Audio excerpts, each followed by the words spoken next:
All right, so we hit record, we're rolling. Hey, if we end up having to have a tornado, we're under a tornado warning here on campus. So if we all of a sudden have to evacuate to a tornado shelter, I don't know, I guess we go downstairs, is that what they tell us to go? So we'll, surely our phones will all ding and we'll code purple out and it'll be awesome. Say yes? Yes. Bailey, how you doing? Awesome, thank you. So chapter 4, all right, let's rock. Starts off on page 66. And I love everything in this class, but my absolute favorite chapter in the whole book is chapter 4, because it talks about your endocrine system. And your endocrine system is this, I think it's sort of a magical system in your body because it really helps keep everything moving just as it should. Now, there was this guy, and I'm jumping in on page 66. And there was this guy named Hans Selye, and he came up with this thing called the general adaptation syndrome. Okay, or we just call it GAS. Okay, and what this guy came up with is that your body is going to go through 3 stages of change all the time. It's all of a sudden going to go through what we call an alarm. So therefore, let's just say all of a sudden you went and you crushed it in the gym. Is that a normal thing for your body, or is that a shock? That's a shock to your body. That's the alarm. Okay, then here's what we're going to do. So there's the alarm, freaks out. Okay, then what happens is you actually have a little bit of a reduction in function. And I know that sounds weird, but think about it. Let's say you go and you crush it in the gym with the shock. Okay, shocking the body. Then all of a sudden, it sort of reacts. Now, do you remember when we were talking about actin and myosin and then pulling apart? And okay, which phase is harder on the body? The concentric or the eccentric? Which one's harder on the body? The eccentric, because it's pulling apart, causing all those little micro splinters. So that's whenever, after the alarm, you have a little bit of reduction in function. So think about this. After you've crushed a workout, how do you feel the next day? Do you necessarily feel stronger or a little bit weaker? You feel a little bit weaker, so you've had an actual reduction in your ability. So then all of a sudden, what your body will do is, it will then now restore to better function.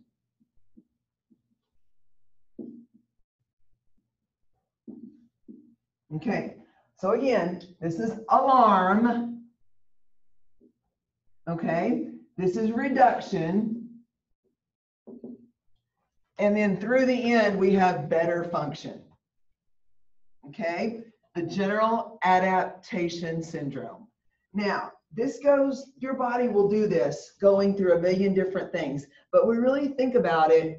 You guys, a neat way to say this is, your body will respond to whatever you ask it to. Your body will respond to whatever you ask it to. So if you alarm it with something, it's going to momentarily say, I got to figure out what to do next. And then it will establish not just base level function, but what? Better function. Okay, better function. So all of a sudden, let's just say your normal bench was 240. And all of a sudden you alarmed it by jumping up to 250 that day. Say, now, again, there's going to be a reduction, and then there will be new function. So your new normal then might be benching 250. That's all magic that's done in your body through hormones and through your endocrine system. Okay, so what is GAS? The general adaptation syndrome. Okay, what's the first phase? Alarm. Second phase? Reduction, then better function. That's amazing in your body, going over and over and over again.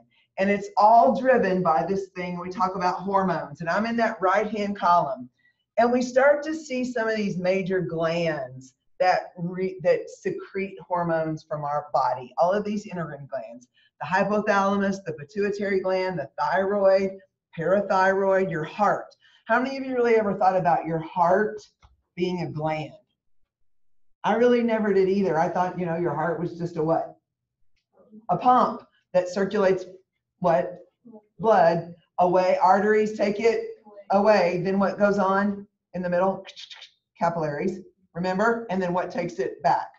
The veins. Excellent. So then we have your adrenal glands, which are located underneath your liver. Your liver is actually a gland itself. Your pancreas is a gland. Your kidneys are glands, and then ovaries and testes in males. These are all so many important things, and we're going to talk about more and more and more how this actually affects our training. But what I want you to absorb on page 67. Now, one of the things I'm going to have you know, because this is what makes you a better coach. Remember, we're talking about being the mechanic of the Jaguar, okay? You need to understand that some of these hormones and where they come from have specific jobs, and I want you to know those jobs. For example, your anterior pituitary gland, okay? And if you need to look back on there, you guys, your pituitary gland is kind of located back right here in your skull. Okay, now, I don't want you to get too caught up for the purposes of us on anterior or posterior. On the game day, as long as you put pituitary gland, you're going to be fine. So you got it when you got it. Awesome. So now, here's what we know. We know that your anterior or your pituitary gland stimulates growth hormone. Okay? Growth hormone is one of the most powerful hormones in the human body.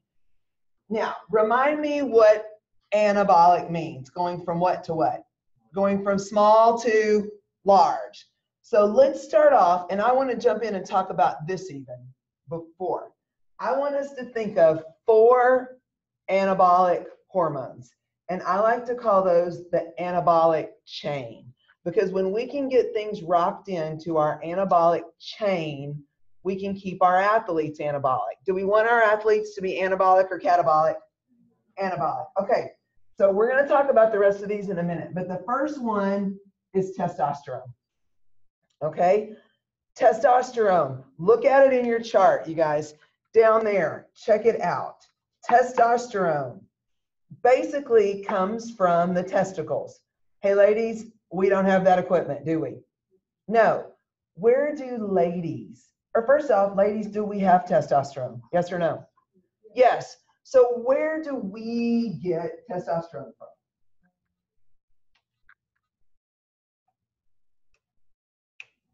Pause, pause, pause, pause, pause, pause, pause. Okay, we get the small amount of testosterone that we have, we get it from our ovaries, and then we also get it from our adrenal medulla. So that's gonna be a game day question. Where do women get their steroid hormones? From the adrenal medulla. Because that's important. A-D-R-E-N-A-L, medulla, M-E-D-E-U-L-A. All right, so the first and most powerful anabolic hormone is what? Is what? Is what? Okay, now the next one that we're going to talk about is growth hormone. Now, I just told you, where's growth hormone come from? Pituitary gland. Where? Pituitary gland. Excellent. So now what we know is growth hormone is one of the most critical hormones in your entire body, because without growth hormone, number one, you would not have grown up. You would still be this non-dividing person with little cells.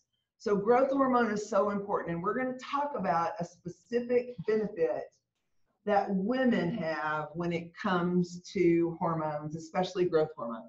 Okay, so then the next anabolic hormone in the anabolic chain is one that's called insulin-like growth factor, IGF. Okay, now insulin-like growth factor has a specific job in your body as far as keeping you anabolic. Now, look on your chart. Where does IGF come from? From your liver. Excellent. Boy, Eric, you're crushing it with the chart today. Okay. Now, look over there and see what the job of insulin-like growth factor is. What is it?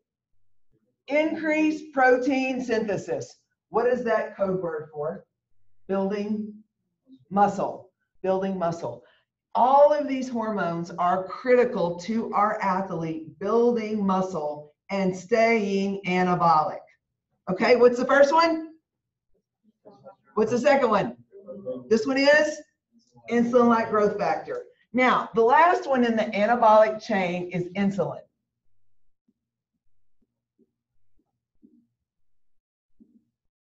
Okay, so now what we know about this group of hormones is if we can train our athletes in a way that they stay anabolic. Hey, what kind of people are you? What is today? Eric, what's today? All right, now here's a question. Think about what you know.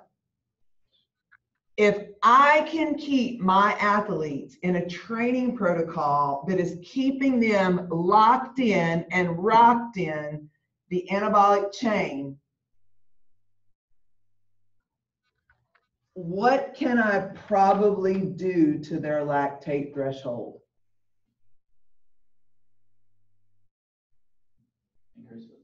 I can increase their lactate threshold, okay?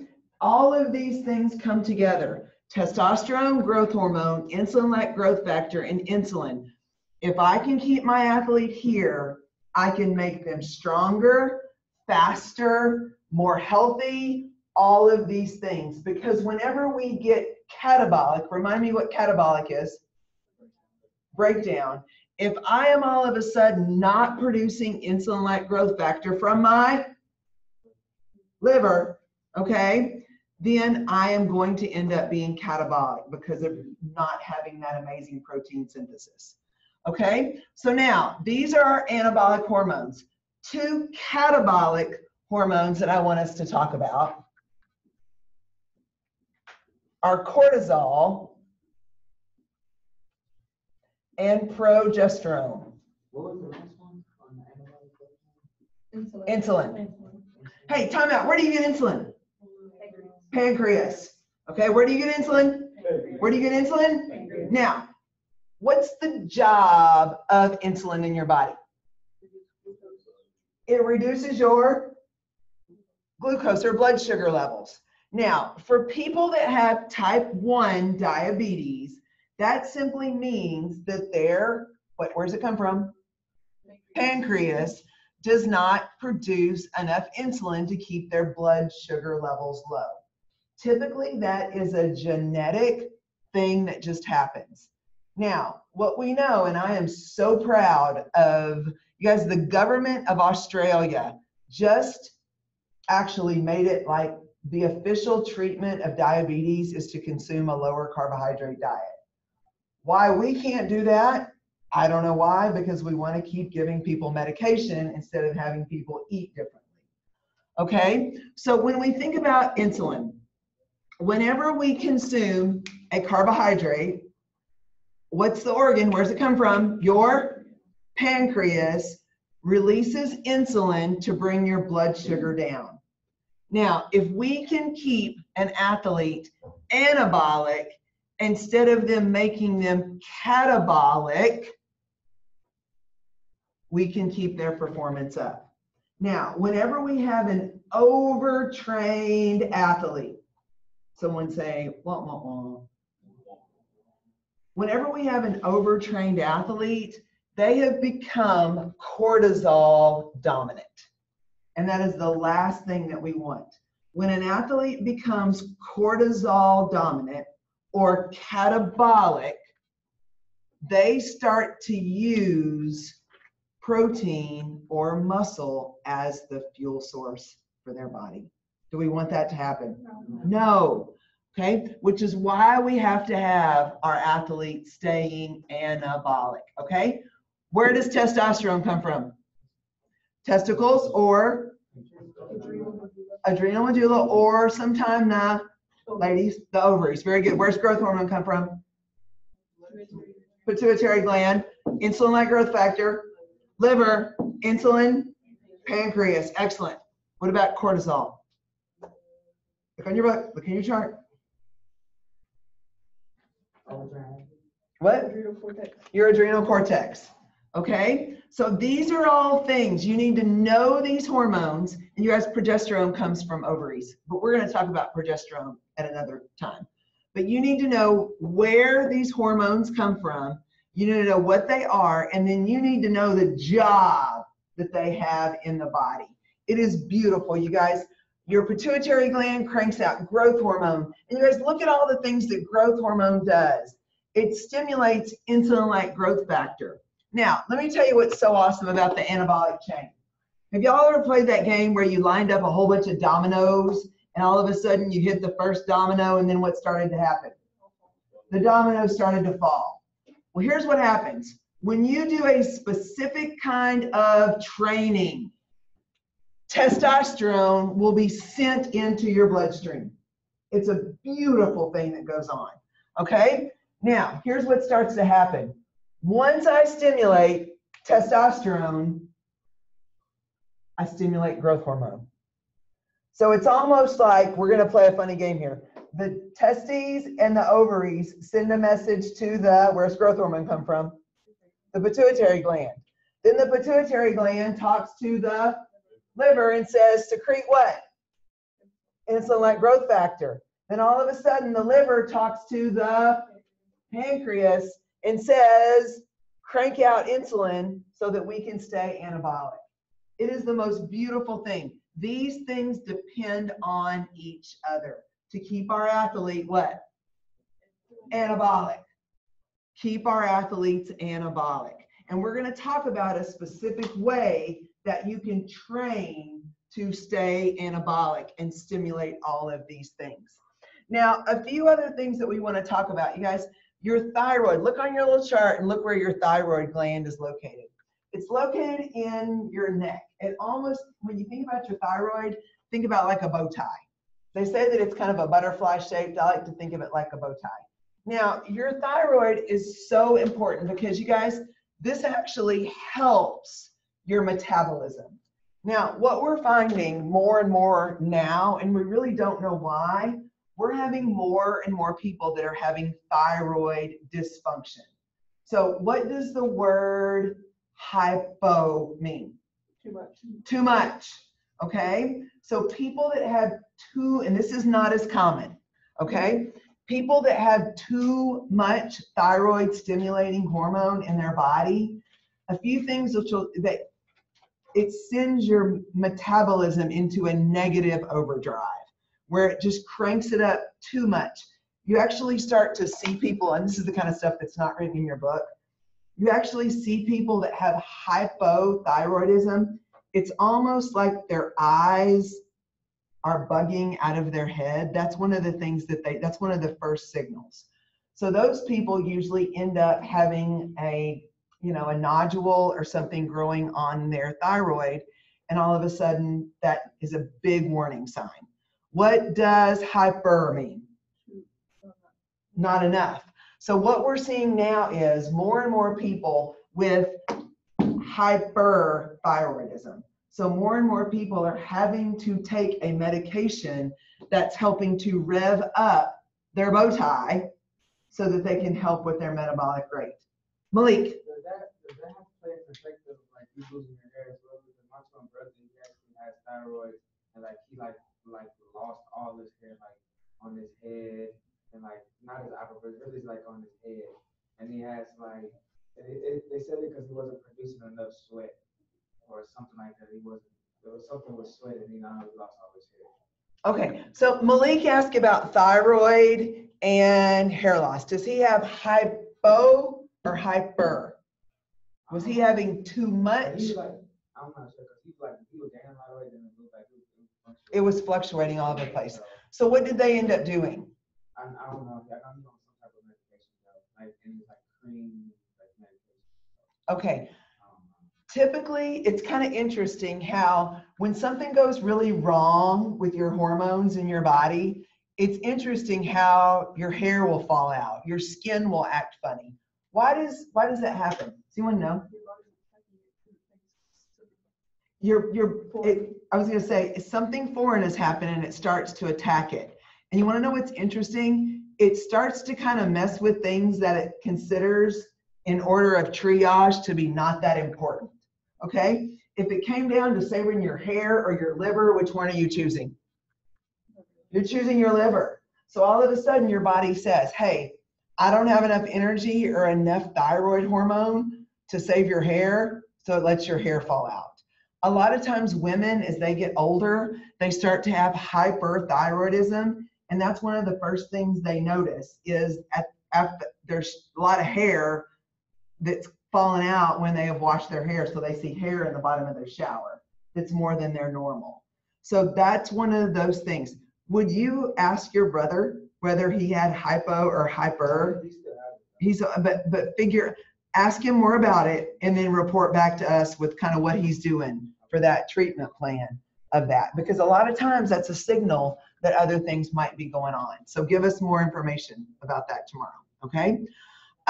Here we go, you guys. Here's where we talk about our pancreas with insulin. Also too, glucagon is also made in our pancreas as well. And it actually helps increase blood glucose levels. So let's just say, have y'all ever heard of anyone having a low blood sugar crash? Yes or no? Okay. Whenever you have a blood sugar crash, you end up, your pancreas will all of a sudden try to send out glucagon to keep your blood sugar up so that you don't die. So that's one of those important things. You guys, your pancreas can help balance all of those things. Okay, adrenal cortex, you guys, this is where we see this whole thing with cortisol, cortisone, and all of these negative catabolic hormones. You guys, check this out. Look at what this does, okay? It provides a catabolic and anti-anabolic. To me, that's saying the same thing. But anyway, it promotes protein breakdown. Okay, is that a good thing or bad? Bad. Bad. Okay, it inhibits amino acids to go into the cell wall. Is that a good thing or a bad thing? That's terrible. Do you want those amino acids to get into the cell to do their job? Yes or no? Yes. Okay, and here's what it does. It converts proteins into carbohydrates. Remember we talked about that word gluconeogenesis being not cool at all? And then also, you guys, it suppresses your immune system. And you guys, it can make it to where fat won't burn. So it also makes it to where lipase doesn't do its job. So again, and we see liver here. What does insulin-like, where does insulin-like growth factor come from? Liver. And then all of a sudden it stimulates your pancreas through that. Ovaries, ladies, this is where we have estrogen made and progesterone are made. Guys get this anabolic kick from their testicles. And here's where we see your heart. Your heart produces this thing called atrial peptides. Now, atrial peptides help regulate your sodium, your potassium, your magnesium, and all of your electrolytes. Now, has anyone in here ever gotten super dehydrated? No one? Y'all are good water management? Okay. So Jamie, how did you feel when you got super dehydrated? I was at the water park and I fainted. Okay. So Jamie's saying she didn't drink anything. It's funny that you were at a water park and weren't drinking. Kind of funny there, the irony. Now, here's what we know. So Jamie got dehydrated and she just had a blood sugar crash and she almost fainted. Now, I bet you don't realize this, but what do you think happened to your heart rate when your electrolytes got out of balance? What happens to your heart rate? It speeds up. Y'all are looking in your book, look at me. Okay? Now here's what's amazing.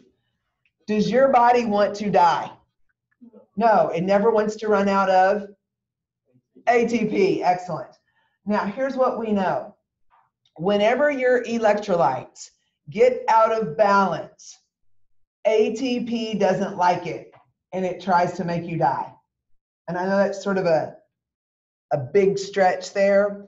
But what we know is that when your electrolytes get out of balance, your heart rate is going to go up so that it can help balance back out those electrolytes.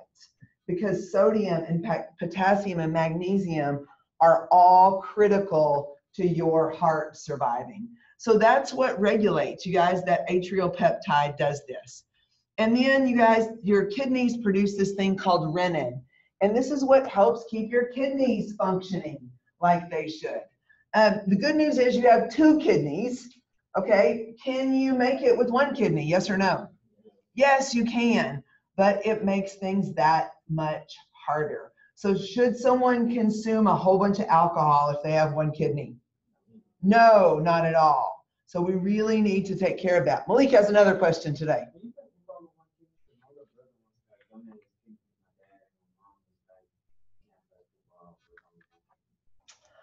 It's highly recommended. The question was, can you play football with 1 kidney?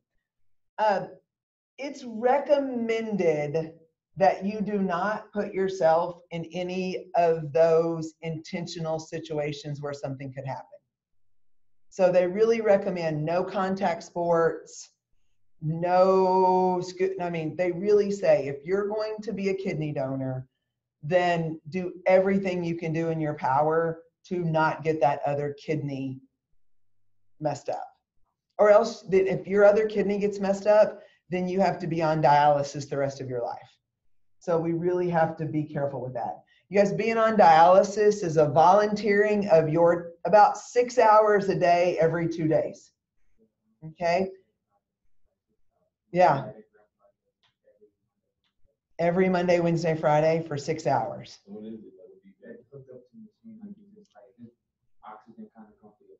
Okay, so what happens is you end up having a port all of a sudden installed into your body, okay? And then they end up hooking up a machine that circulates your blood through an entire cleaning system that your kidneys really do.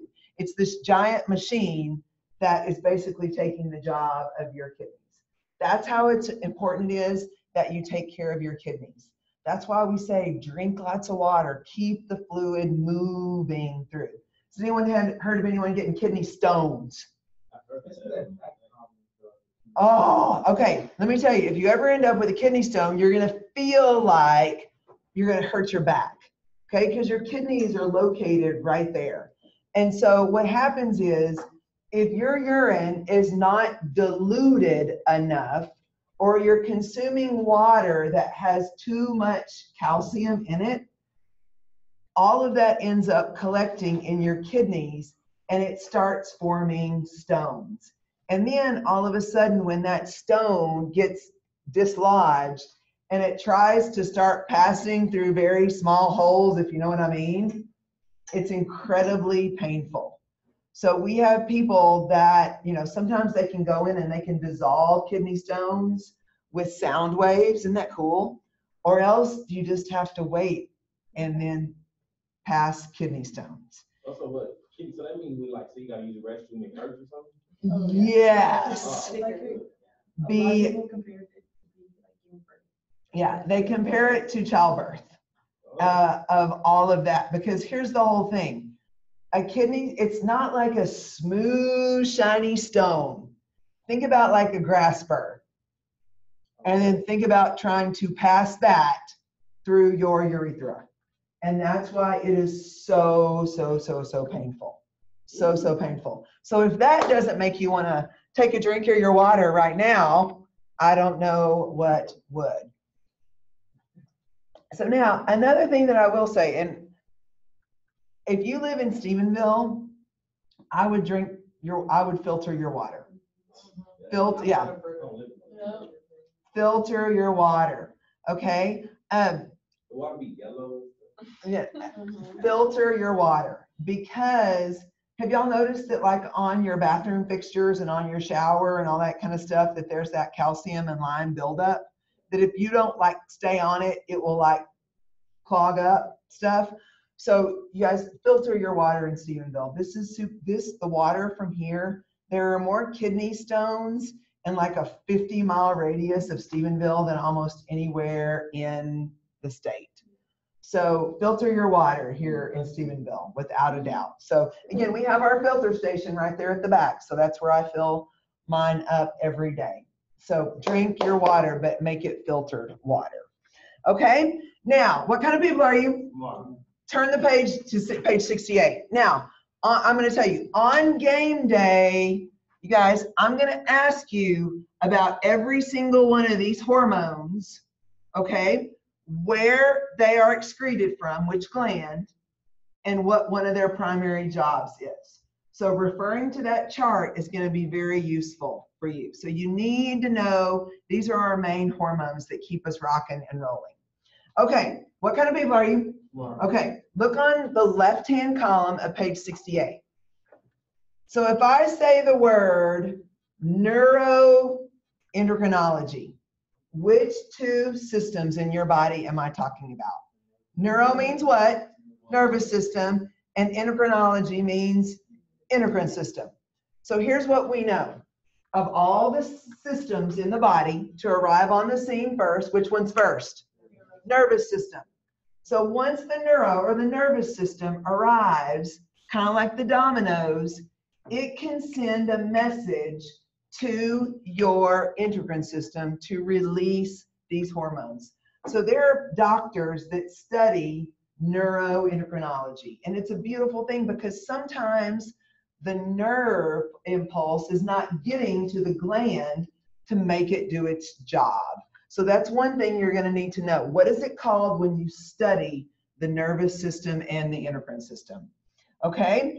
Another thing that we need to understand is that the main job of homeostasis, what is homeostasis? Remind me what homeostasis is. That balance. Because remember, I like to say there's no place like homeostasis. There's no place like homeostasis. Say it. There's no place like homeostasis. And so that's what all of these glands in your body are trying to do, is to keep you at a homeostatic balance. Okay, now let's go on to page 69 and let's talk about another study. So if I talk about neuroendocrine immunology, what system did I just add to the mix? Your immune system. So here's what we know. If I take an athlete that is catabolic, that is cortisol dominant, that is overtrained, I am now messing with their nervous system, their endocrine system, and now their what? Immune system. Think about that. What kind of people are you? How many times have y'all heard of athletes, especially towards the end of the season, all of a sudden when one athlete gets a cold, what happens to the rest of the team? Everybody else gets sick too. One athlete gets the flu, what happens in the locker room? Everyone else gets the flu. It's because, and it mainly happens at the end of the season because players typically get beaten up and they start to shift from anabolic to catabolic because they are overtrained. When an athlete is overtrained, the nervous system gets fried, okay? The endocrine system doesn't send the right gland, the right messengers, the right hormones, and it also starts to mess with your immune system. It suppresses your immune system. Now, if an athlete is constantly anabolic, their nervous system is rocking, their immune system is rocking, and their endocrine system is rocking. But there's a specific training protocol that we have to do to keep our athletes here. And I'm keeping you in suspense for that to take place. So again, we want our nervous system to be strong, our endocrine system to be strong, and what other one? Immune system to be strong. Endocrine system. E-N-D-O-C-R-I-N-E.